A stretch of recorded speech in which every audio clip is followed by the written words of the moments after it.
প্রিয় বন্ধুরা, সবুজে ঘেরা আমাদের এই সুন্দর মেহেরপুর জেলা। আজকে দাঁড়িয়ে রয়েছি আর কি পুঁই শাক। আপনারা যে পুঁই শাক তরকারিতে দেখান, আজকে সেই পুঁই শাকের খেতে দাঁড়িয়ে রয়েছি। আর পুঁই শাক কীভাবে চাষ করে আপনারা দেখুন। বিভিন্ন জেলায় কিন্তু বানে চাষ করে, কোনো কোনো জায়গায় মাটিতে চাষ করে।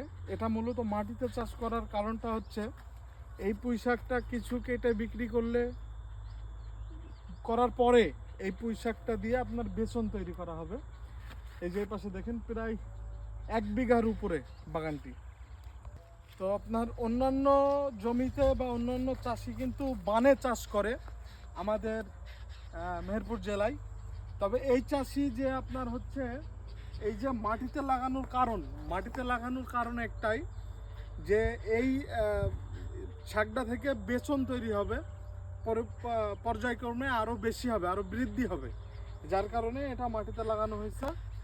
এই যে ভুঁইটা দেখেন, ভুঁইটা কিন্তু প্রায় 1 বিঘার উপরে হবে, অনেকটাই বড়। আজকে এ পর্যন্তই। সবাই ভালো থাকবেন আর কমেন্টে জানাতে ভুলবেন না।